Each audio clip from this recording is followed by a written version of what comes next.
యావత్ తెలంగాణ ప్రజలందరికీ కూడా నమస్కారము. అందరికీ శనార్థి. నా పేరు గోపి యాదవ్. నేను న్యూ బోయిన్పల్లిలో ఉంటాను. అందరికీ దసరా శుభాకాంక్షలు. రంగరంగ వైభవంగా అందరూ దసరా చేసుకోవాలని కోరుకుంటున్నాను.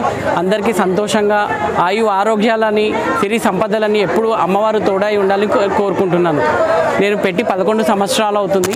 ఈ సంవత్సరం రంగరంగ వైభవంగా ఇంకా అమ్మవారిని అలంకరణ చేసుకొని ఈ 11వ సంవత్సరంలో నాకు కూతురు పుట్టింది. ఆ కూతురికి ఇవాళ బర్త్డే ఆమెది. అందుకే అన్నదాన ప్రారంభం చేశాను ఈరోజు. నేను అమ్మవారు అంటే నవరాత్రులు అంటేనే 9 రాత్రులు. ప్రతి ఒక్క 9 రోజులు అమ్మవారు శాంతి రూపిణిగా ఉండి ఫస్ట్ చిన్నపిల్ల అవతారం ఎత్తి ఫస్ట్ రోజు బాలత్రిపుర సుందరిగా అవతారం ఎత్తి ప్రజలందరికీ కూడా లోకానికి అందరికీ కూడా దర్శనం ఇస్తుంది. తర్వాత రెండో రోజు గాయత్రీదేవి.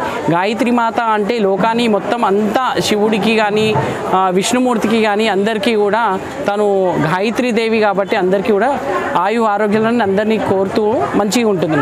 మూడో రోజు అన్నపూర్ణాదేవి. అన్నపూర్ణాదేవి అంటే అందరికీ అన్నప్రసాదం అన్నదానం చేయడము. అలాంటి అమ్మవారు మూడో రోజు మన దగ్గరికి రావడము చాలా సంతోషమైన విషయము. ఈ లోకానికి వచ్చి తను 9 రోజులలో మూడో రోజు అన్నపూర్ణాదేవి అవతారం ఎత్తి అందరికీ కూడా ప్రజలందరికీ కూడా అమ్మవారు దర్శనం ఇవ్వడం జరుగుతుంది. 4వ రోజు లలితాదేవి. లలితాదేవి అంటే లలితాదేవి లోకానికి మొత్తం అంతా కూడా ఆయు ఆరోగ్యాలను ఇవ్వడానికి లలితాదేవి లలిత పారాయణం చదువుకుంటారు. లలితాదేవి అంటే ప్రతి ఒక్కరికి కూడా ఇష్టం. 5వ రోజు గౌరీమాత అని చేస్తాం. గౌరీమాత అంటే పార్వతీదేవి. పార్వతీదేవి అంటే శివుడికి పార్వతికి గణపతికి ఉన్న సంతానం కాబట్టి తను గౌరీదేవి అవతారం ఎత్తి 5వ రోజు అందరికీ ముత్తైదులందరికీ కూడా చల్లగా ఉండాలని చెప్పి గౌరీ వ్రతం చేయడం జరుగుతుంది. గౌరీ మాతను చేయడం జరుగుతుంది. 6వ రోజు లక్ష్మీదేవి. లక్ష్మీదేవి అంటే అందరికీ కూడా ఉండాలి అని మనస్ఫూర్తిగా కోరుకుంటున్నాను. లోకమంతా ప్రజలందరికీ కూడా కష్టాలన్నీ తీరిపోయి ఈ 6వ రోజు లక్ష్మీదేవి అవతారం ఎత్తిన అమ్మవారు అందరినీ చల్లగా చూడాలని కోరుకుంటున్నాను. రేపు 7వ రోజు మూలా నక్షత్రం సరస్వతీదేవి. సరస్వతి అమ్మవారు అందరికీ అనుగ్రహం ఉండాలి, పిల్లలందరికీ కూడా మంచిగా ఉండాలి, చదువు అందరికీ రావాలని కోరుకుంటున్నాను. అందరూ పిల్లలకి ఆయు ఆరోగ్యాలని లక్ష్మీదేవి సరస్వతీదేవి ఎప్పుడు వాళ్ళకి తోడై ఉండాలని కోరుకుంటున్నాను. 8వ రోజు అత్కుల బతుకమ్మ. బతుకమ్మ పండుగ రోజు అష్టలక్ష్మి అంటారు. లక్ష్మీది ఉంటుంది, దుర్గామాత కూడా ఉంటుంది. దుర్గాదేవిని అష్టదుర్గాలు అంటారు కాబట్టి 8వ రోజు అష్టదుర్గాదేవి రెడీ చేయడం అవుతుంది. అంటే దుర్గామాత. దుర్గామాత అంటే శాంతి రూపిణి.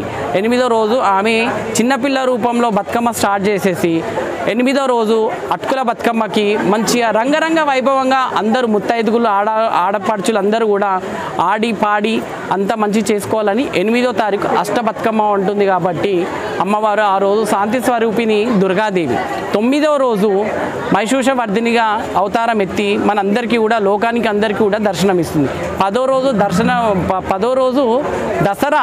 దసరా అనేది మన రామనాసుని కాల్చినాక మన అందరం పండుగ చేసుకుంటాం. రామనాసుని కాల్వడం ఎందుకంటే ఈ 9 అవతారాలు ఎత్తిన రోజు ఒక ఎత్తు ఉంటుంది, 10వ రోజు ఒక ఎత్తు ఉంటుంది.